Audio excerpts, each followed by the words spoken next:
خداوند به اندازه مقدسی که نمیتونه همینطوری گناهان رو ببخشه. کلیسای کوچکی در قلب شهر برلین، یکی از 10 کلیسایی که مهاجران عمدتاً ایرانی و افغان به آنجا می‌روند تا مسیحی شوند یا اگر مسیحی هستند عبادت کنند. تنها در نیمه اول سال بیش از 500 نفر به این کلیسا مراجعه کردند و عده‌شان رو به افزایش است، چیزی که در سالهای گذشته سابقه نداشته. این پناهنده ها در کمپ هاشون برای کلیسا تبلیغ میکنن و هر بار آدم های جدیدی رو با خودشون میارن. ما خودمون هیچ تبلیغی نمی کنیم. بیشترشون هم ایرانی و افغان هستن. نان کفاف ما را امروز به ما بده. برای آنها کلاس‌های تعلیمات دینی و هفته‌ای 2 بار کلاس زبان گذاشته می شود، همراه با غذای رایگان و 1 روز در هفته هم صبحانه دسته جمعی. ما روزه شنبه صبحانه که برای دوستان آماده می‌کنیم، من خودم ساعت 8 میام صبحانه آماده می‌کنم که دوستان ساعت 10 کلاس شروع میشه، چون بعد یه مقدار زودتر بیان یه چیزی داشته باشیم برای خوردن. و از دوستان خواهش کردم که هر کدوم هر چقدر که مایلن، بایدی نیست، ولی هر چقدر مایلن بپردازن و متاسفانه این هفته زیاد پول جمع نشد. این پناهندگان اما بارها شکایت کردند که در کمپ‌های محل اقامتشان از سوی گروهی از پناهندگان مسلمان مورد اذیت و آزار قرار گرفتند، موضوعی که از سال گذشته در رسانه‌های آلمان خبرساز شد.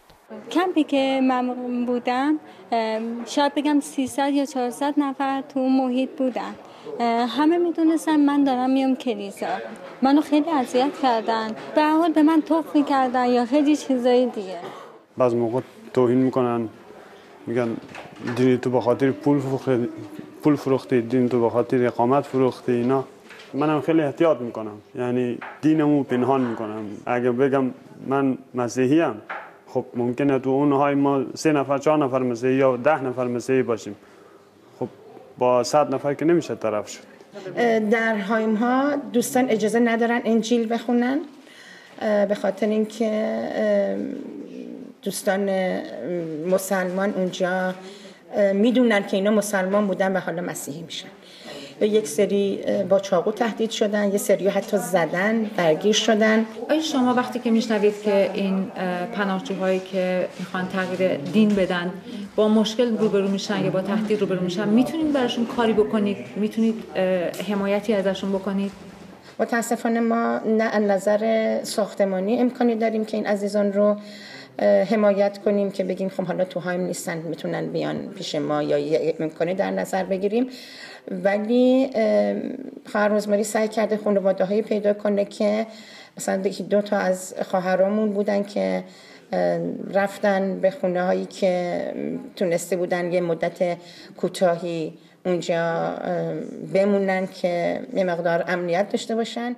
این تصور هم رایج است که پناهجویان تغییر دین را وسیله‌ای برای پذیرفته شدن پناهندگیشان قرار دادند، ولی معیار کلیسا برای تشخیص مؤمنان از آنها که به دنبال رتق و فتق امور پناهندگیشان هستند چیست؟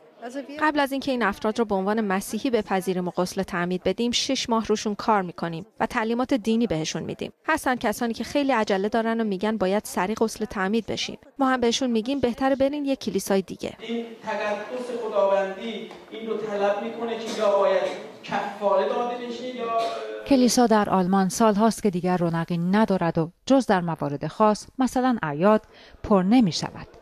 خواهر روحانی میگوید که قبلا صندلی‌های بسیاری در این کلیسا خالی می‌ماند.